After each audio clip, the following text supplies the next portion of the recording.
નમસ્કાર વિદ્યાર્થી મિત્રો, અમૃતસરના ક્લાસમાં ફરીવાર તમારું સ્વાગત છે।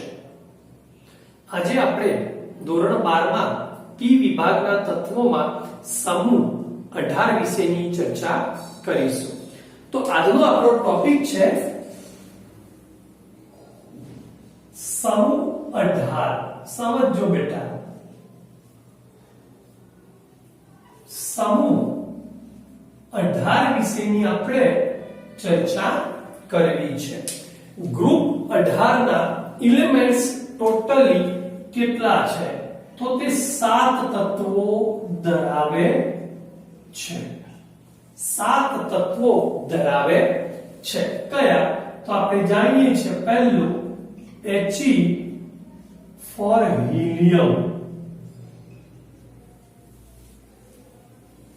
એની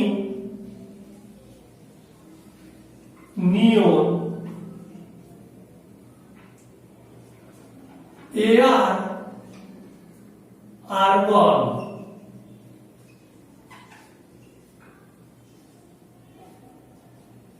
Kr krypton, krypton, Xc xenon, Rn radon। તેમજ એક નવું Og oganesson. Helium, neon, argon, krypton, xenon, radon તેમજ ઓગ્નેસોન એમ 7 તત્વો ધરાવે છે। આ બધા જ તત્વો છે ને, અહીંયા લખું છું બેટા, એમને ઉમદા વાયુઓ કહેવાય। ઉમદા વાયુઓ છે। સામાન્ય રીતે બધા જ વાયુ અવસ્થામાં મળી આવે છે। વાયુ અવસ્થામાં મળી આવે છે।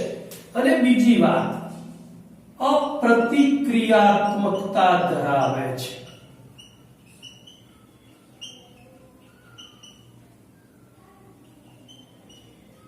આ બે ગુણધર્મોના કારણે તેમને નિષ્ક્રિય વાયુ તરીકે પણ ઓળખવામાં આવે છે, જેને આપણે અંગ્રેજીમાં ઇનર્ટ ગેસ કહીશું બેટા। ઇનર્ટ ગેસ તરીકે પણ ઓળખીએ છીએ। હવે બીજી વાત, તેમનું પ્રાપ્તિ સ્થાન ખાસ જોવું છે। તેમનું પ્રાપ્તિ સ્થાન, હવે એક વસ્તુ સમજી લેજો મિત્રો, ક્યાંથી મળી આવે છે? તો મોટા ભાગના જે તત્વો છે, આ રેડોન અને ઓગ્નેસોન સિવાયના ખાસ તત્વો છે, એ વાતાવરણમાંથી મળી આવે છે। તેમની પ્રચુરતા વાતાવરણમાં કેટલા ટકા એપ્રોક્સિમેટલી હોય, તો આશરે એપ્રોક્સિમેટલી 1% જેટલા વાયુમાં રહેલા હોય છે। ખાસ વાત કરવી છે આપણે પ્રાપ્તિ સ્થાનમાં કે આ ઝેનોન અને રેડોન, ઝેનોન અને રેડોન બંને વિરલ તત્વો છે। અતિ અલ્પ પ્રમાણમાં મળી આવે છે। જ્યારે આ હિલિયમ એ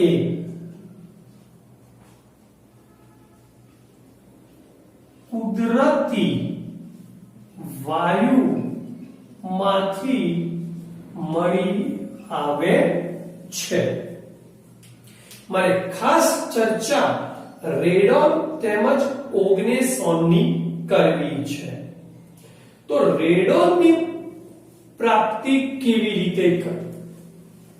ચલો બેટા અહીંયા લખું છું, રેડોનની પ્રાપ્તિ કેવી રીતે કરવામાં આવે છે?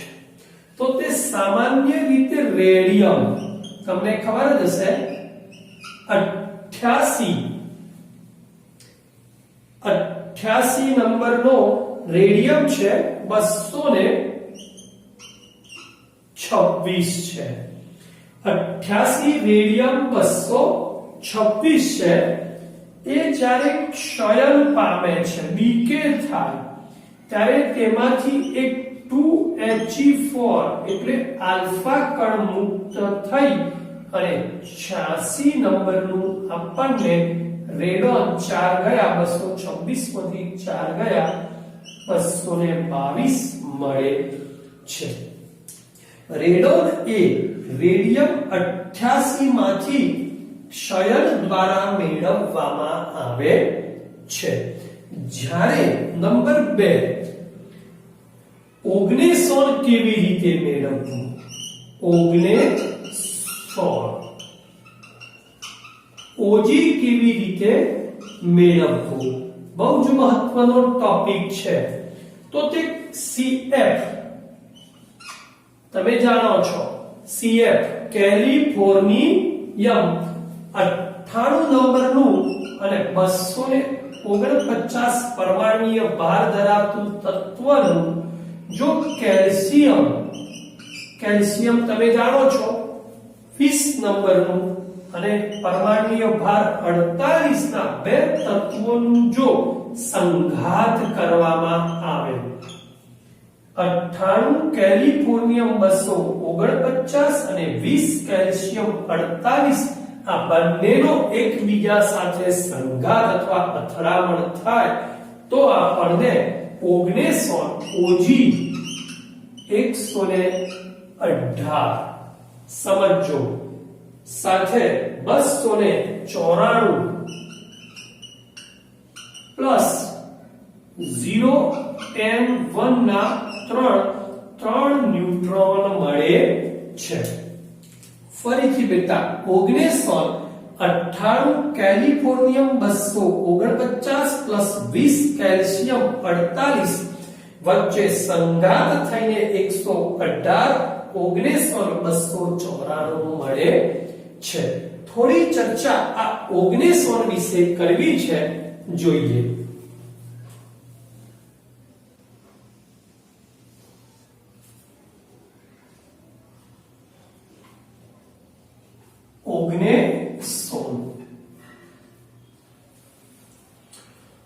ઓગ્નેસોન છે ને તે 118 નંબરનું તત્વ છે. તેની સંજ્ઞા આપણે આગળ જોઈ હતી, સંજ્ઞા છે ઓજી, તેનો પરમાણુય ક્રમાંક છે એટોમિક નંબર અહીંયા લખ્યો છે આપણે 118 છે, તેમજ તેનો પરમાણુય ભારાંક અહીંયા લખ્યો છે બેટા 294 હોય છે. તેની ઇલેક્ટ્રોન રચના કેવી મિત્રો? ખાસ સમજ્યા જેવું કે તેની ઇલેક્ટ્રોનિક કન્ફિગ્યુરેશન શું છે. તો રેડોન સમજી લેજો બેટા. Rn આ લખ્યો 86 નંબરનો 7p6 7h2 7 ની આગળ આવે 6d10 અને એની આગળ આવે 5f40 જોવા મળે છે. બરાબર યાદ રાખીશું મિત્રો. આ ઇલેક્ટ્રોન રચના મોસ્ટ IMP સમજી લેજો બરાબર. તો ઓગ્નેસોનની ઇલેક્ટ્રોન રચના 7p6 7h2 6d10 અને 4f40 અને Rn જોવા મળે છે. નંબર 2, હવે આ બધા જ તત્વોની સામાન્ય ઇલેક્ટ્રોન રચનાની ચર્ચા કરવી છે. તેમની સામાન્ય ઇલેક્ટ્રોન રચના. મિત્રો આપણે જાણીએ છીએ કે આ સમૂહ 18 છે, માટે તેમની સામાન્ય ઇલેક્ટ્રોન રચના પહેલો તો ઉમદા વાયુ હોય અને ત્યારબાદ np6 અને ns2 જોવા મળે છે.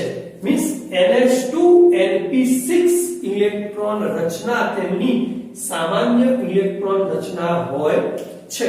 પરંતુ અપવાદ કયો છે? આપણે જાણીએ છીએ કે હિલિયમ એ અપવાદ છે. તેની ઇલેક્ટ્રોન રચના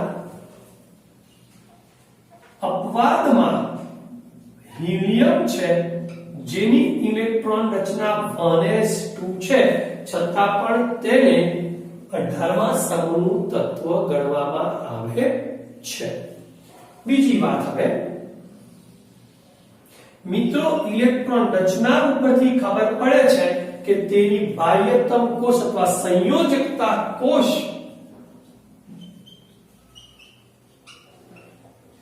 કોષની ઇલેક્ટ્રોન રચના સંપૂર્ણ ભરાયેલી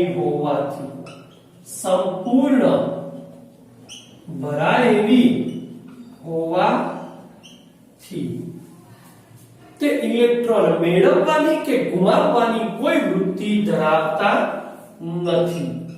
ઇલેક્ટ્રોન મેળવવાની કે ગુમાવવાની વૃત્તિ ધરાવતા નથી.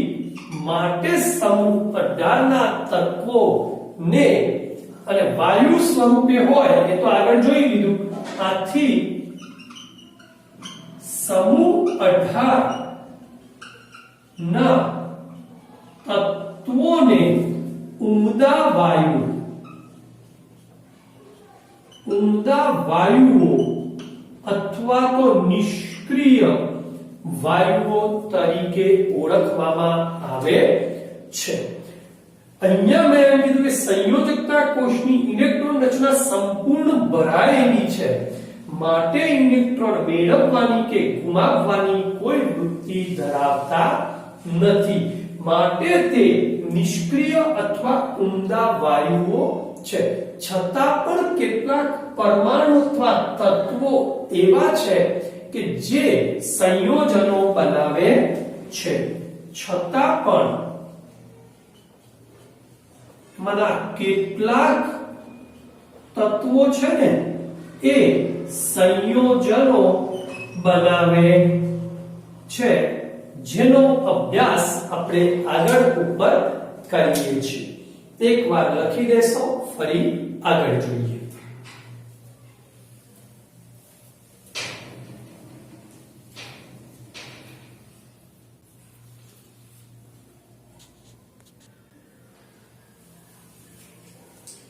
ઓકે બેટા, ચાલો આગળ જોઈએ.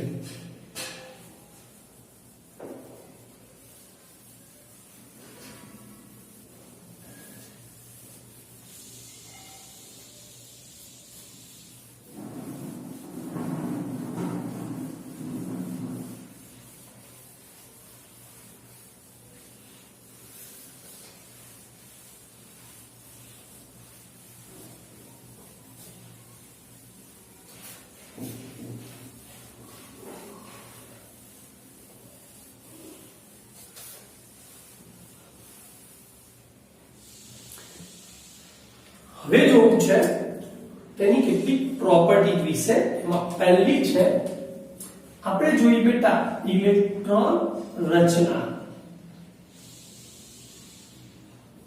હવે નંબર 2, આયનીય ત્રિજ્યાનો અભ્યાસ કરવો છે. આયનીય ત્રિજ્યા.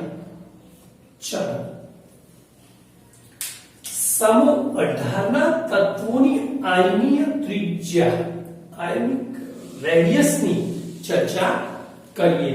કે મિત્રો સમૂહમાં ઉપરથી નીચેની તરફ જવામાં આવે, કોઈ પણ સમૂહમાં ઉપરથી નીચેની તરફ જઈએ તેમ તેનો પરમાણુય ક્રમાંક છે ને એ વધતો જાય છે.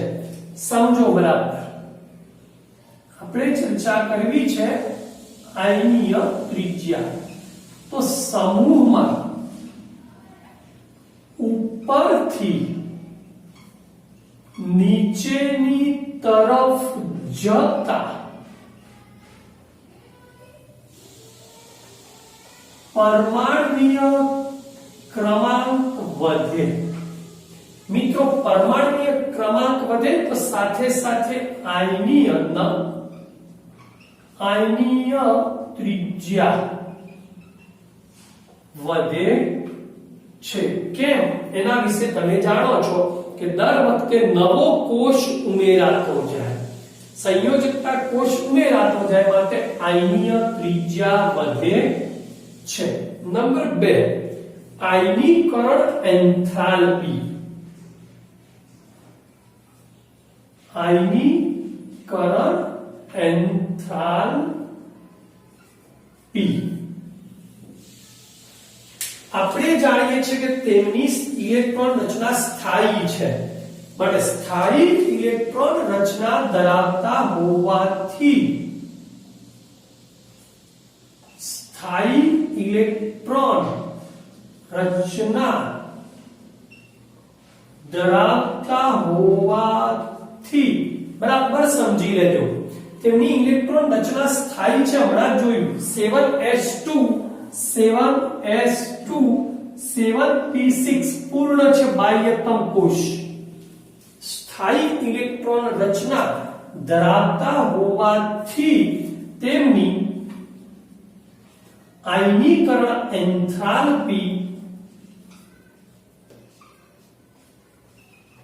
એન્થાલ્પી નું મૂલ્ય ઊંચું હોય છે. મીન્સ ઊંચી આયનીકરણ એન્થાલ્પી ધરાવે છે. નંબર 2, પરંતુ જેમ સમૂહમાં ઉપરથી નીચેની તરફ જઈએ, સમૂહમાં મિત્રો ઉપરથી નીચેની તરફ જતા કોઈ પણ સમૂહમાં ઉપરથી નીચેની તરફ જવામાં આવે તે જ પ્રમાણે સમૂહ 18 માં પણ કદ શું થાય છે? વધે છે. માટે આયનીકરણ એન્થાલ્પી નું મૂલ્ય ઘટે છે. આ દરેક સમૂહ માટેનો સામાન્ય રૂલ્સ છે બેટા. બીજી વાત, હવે ઇલેક્ટ્રોન પ્રાપ્તિ એન્થાલ્પી નો અભ્યાસ કરવો છે. ઇલેક્ટ્રોન પ્રાપ્તિ એન્થાલ્પી સમજીશું. હમણાં જ વાત કરી કે તે સ્થાયી ઇલેક્ટ્રોન રચના ધરાવે છે. દરેકમાં એ જ ટોપિક છે. સ્થાયી ઇલેક્ટ્રોન રચના ધરાવતા હોવાથી તે ઇલેક્ટ્રોન મેળવવાની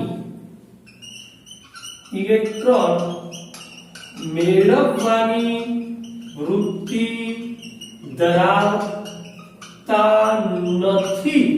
અને ઇલેક્ટ્રોન મેળવવાની વૃત્તિ ધરાવતા નથી, સમજી લેજો.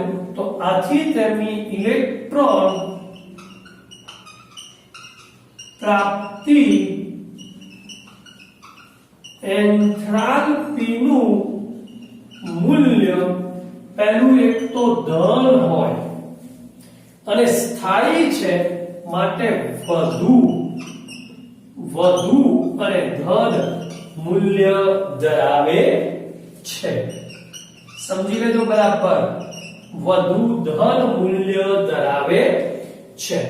આયની ત્રિજ્યા, આયનીકરણ એન્થાલ્પી, ઇલેક્ટ્રોન પ્રાપ્તિ એન્થાલ્પી. બીજી એક વાત, એક પ્રશ્ન આવે કે રાસાયણિક રીતે નિષ્ક્રિય છે. કેમ? ઉમદા વાયુ અથવા સમૂહ 18 ના તત્વો રાસાયણિક રીતે નિષ્ક્રિય છે તો આ બે રીઝન લખી શકાય. પહેલું શું કે તેઓ સ્થાયી, તેમની ઇલેક્ટ્રોન રચના સ્થાયી હોય છે. નંબર 2, આયનીકરણ એન્થાલ્પીનું મૂલ્ય કેવું હોય? સોરી, આયનીય ત્રિજ્યા વધે એટલે આયનીકરણ એન્થાલ્પીનું મૂલ્ય ઊંચું હોય છે ખૂબ જ. અને નંબર 3, તેમની ઇલેક્ટ્રોન પ્રાપ્તિ એન્થાલ્પીનું મૂલ્ય વધુ ધન હોવાના કારણે તેઓ રાસાયણિક રીતે નિષ્ક્રિય હોય છે. સેલ્ફ આ પ્રશ્નનો જવાબ લખી દેવો. સેલ્ફ આન્સર લખવો. કયો બેટા પ્રશ્ન? કે સમૂહ 18 ના તત્વો, સમૂહ 18 ના જે તત્વો છે ને એ રાસાયણિક રીતે નિષ્ક્રિય અથવા અપ્રતિક્રિયાત્મક હોય છે. તો 3 ટોપિકો ફરીથી. તેમની સ્થાયી ઇલેક્ટ્રોન રચના NH2Np6, ચલો 7 ની જગ્યાએ હું લખી દઉં NH2Np6 પ્રકારની સ્થાયી ઇલેક્ટ્રોન રચના ધરાવે છે. નંબર 2, ઊંચી આયનીકરણ એન્થાલ્પીનું મૂલ્ય ધરાવે છે. નંબર 3, વધુ ધન ઇલેક્ટ્રોન પ્રાપ્તિ એન્થાલ્પી ધરાવે છે. માટે સમૂહ 18 ના તત્વો એ રાસાયણિક રીતે નિષ્ક્રિય હોય છે. આટલું લખી દેવું. ઓકે, એક વખત ઉતારી દેશો. જોઈએ તેના ગુણધર્મો. ચાલો મિત્રો,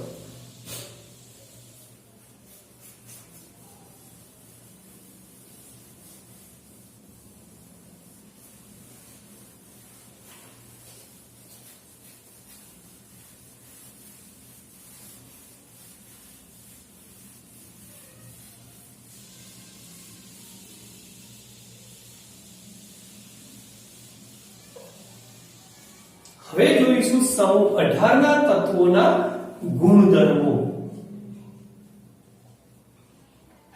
મિત્રો, આપણે જાણીએ છીએ કે ગુણધર્મો પ્રોપર્ટીઝ બે પ્રકારની હોય. એક ભૌતિક ગુણધર્મો અને બીજા રાસાયણિક ગુણધર્મો. ચલો, ભૌતિક ગુણધર્મો કયા છે?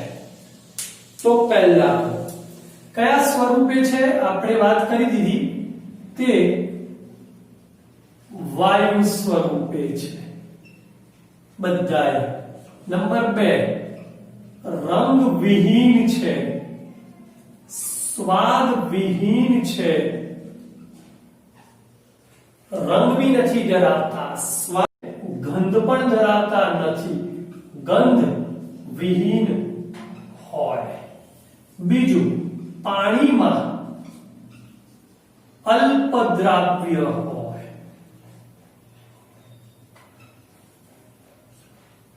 હવે જે કહેવા જઈ રહ્યો છું તે મહત્વનો ટોપિક છે બેટા. આ રાસાયણિક રીતે નિષ્ક્રિય છે, મેં ઘણી બધી વખત કહી દીધું તમને.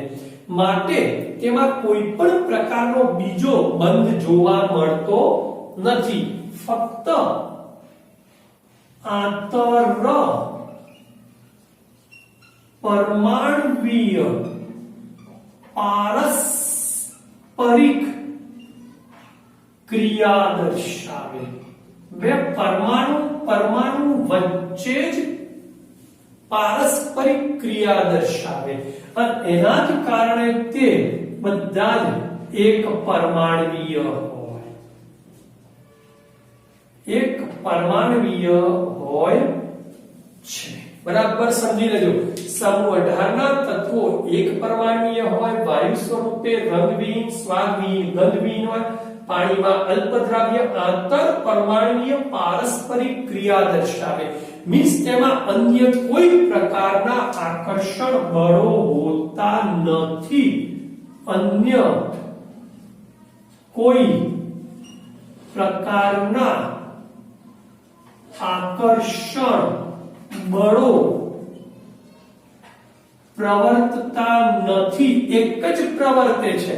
બે પરમાણુ વચ્ચેની પારસ્પરિક ક્રિયાનું બળ પ્રવર્તે છે અને એના જ કારણે તેમના ગલન બિંદુ તેમજ ઉત્કલન બિંદુ ખૂબ જ નીચા હોય છે અને વાયુ સ્વરૂપે ગલન બિંદુ અને ઉત્કલન બિંદુ પ્રશ્ન એમ માગે કે સમૂહ 18 ના તત્વોના ઉત્કલન બિંદુ નીચા હોય છે. સમજાવો તો શું કહેવાનું કે ભાઈ સમૂહ 18 ના તત્વો એ સ્થાયી ઇલેક્ટ્રોન રચના ધરાવતા હોવાથી અન્ય કોઈ પણ પ્રકારના આકર્ષણ બળો તેમાં પ્રવર્તતા નથી, પરંતુ માત્ર તેમાં નિર્બળ આંતર પરમાણુય પારસ્પરિક ક્રિયા પ્રકારનું બળ પ્રવર્તે છે. માટે તેમના ઉત્કલન બિંદુ ખૂબ જ નીચા હોય છે. બરાબર સમજી લેજો, તેમના ઉત્કલન બિંદુ નીચા હોવાનું આ કારણ છે. બીજી વાત હવે, પરંતુ આ તત્વોમાં સૌથી વધુ જો કોઈ વપરાશમાં હોય તો એ છે હિલિયમ એ. વ્યવહારિક રીતે સૌથી વધુ ઉપયોગી છે. એનો એક ખાસ ગુણધર્મ છે જે હું લખી રહ્યો છું. હિલિયમ એ મિત્રો રબર હોય, કાચ હોય કે પ્લાસ્ટિક માંથી પ્રસરણ પામવાનો ગુણધર્મ ધરાવે છે. આ બહુ જ મહત્વનું છે કે મિત્રો હિલિયમ એ વ્યવહારિક રીતે સૌથી વધુ પ્રયોગશાળામાં ઉપયોગી એવું નિષ્ક્રિય વાયુ છે જે રબર, કાચ અને પ્લાસ્ટિક માંથી પ્રસરણ પામવાનો ગુણધર્મ ધરાવે છે. એક વખત લખી દેશો, પછી આગળ જોઈએ.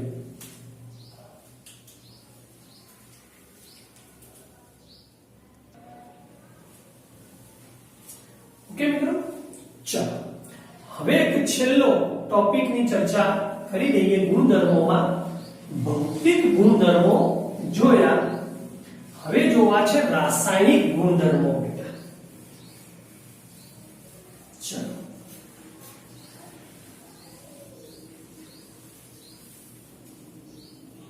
રાસાયણિક ગુણધર્મો બી પ્રકારના. મેં તમને કીધું ગુણધર્મો બે પ્રકારના, ભૌતિક અને નંબર 2 રાસાયણિક ગુણધર્મો.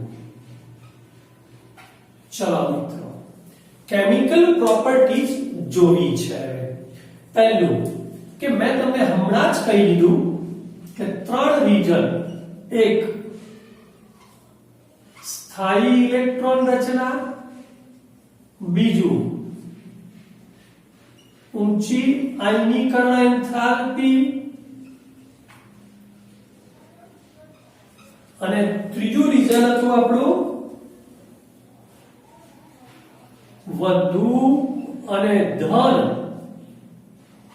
ઇલેક્ટ્રોન પ્રાપ્તિ એન્થાલ્પી. આ ત્રણના કારણે તેઓ રાસાયણિક પ્રતિક્રિયાત્મકતા ખૂબ જ ઓછી દર્શાવે છે. તો આ પ્રથમ હિલિયમ, નિયોન અને આર્ગોનના હિલિયમ, નિયોન અને આર્ગોનના કોઈ પણ પ્રકારના મિત્રો સંયોજનો જાણીતા નથી. હિલિયમ, નિયોન અને આર્ગોનના કોઈ સંયોજનો જાણીતા નથી.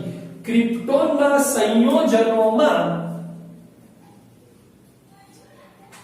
ક્રિપ્ટોનના ઘણા ઓછા સંયોજનો મળે છે. એમાં એક છે KrF2 ફ્લોરાઇડ, ડાયફ્લોરાઇડ, ક્રિપ્ટોનનો ડાયફ્લોરાઇડ, જેનો અભ્યાસ કરી શકાયો છે. નંબર એના પછી રેડોનની ચર્ચા કરી. તમને લાગે સાહેબ ઝેનોન કેમ ના લીધું પછી લઉં છું. રેડોનના સંયોજનોનું અલગીકરણ શક્ય બન્યું નથી, છતાં પણ રેડોનનું એક સંયોજન RnF2 ડાયફ્લોરાઇડ એ રેડિયો ટ્રેસર પદ્ધતિ કહેવાય વડે જાણી શકાયું છે. અનુજ્ઞાપન પદ્ધતિ છે આ રેડિયો ટ્રેસર પદ્ધતિ વડે આપણે રેડોનનું એક સંયોજન RnF2 વિશેનો અભ્યાસ કરી શક્યા છીએ. ઓગ્નેસોન કેમ નહીં? તો બેટા એક વસ્તુ સમજી લો, ઓગ્નેસોન છે ને એ માત્ર 0.7 મિલિસેકન્ડ જેટલો અર્ધ આયુષ્ય સમય ધરાવે છે, ખૂબ જ ઓછો સમય. માટે તેના સંયોજનો વિશેનો અભ્યાસ શક્ય નથી. હવે બધી વાત ઝેનોનની. તો ઝેનોન છે એ કેટલાક સંયોજનો બનાવે છે, જેમાંના ઝેનોનના ફ્લોરાઇડ એટલે કે ફ્લોરીન સાથેના સંયોજનો તેમજ એ જ ઝેનોનના ઓક્સિજન સાથેના સંયોજનો ખૂબ જ પ્રચલિત છે. ઝેનોનના ફ્લોરીન સાથેના સંયોજનો તેમજ ઓક્સિજન સાથેના સંયોજનો જાણીતા છે, જેનો વધુ વિગતે અભ્યાસ આપણે નેક્સ્ટ ક્લાસમાં કરીશું. ત્યાં સુધી અમૃતસરને રજા આપશો. જય શ્રી કૃષ્ણ.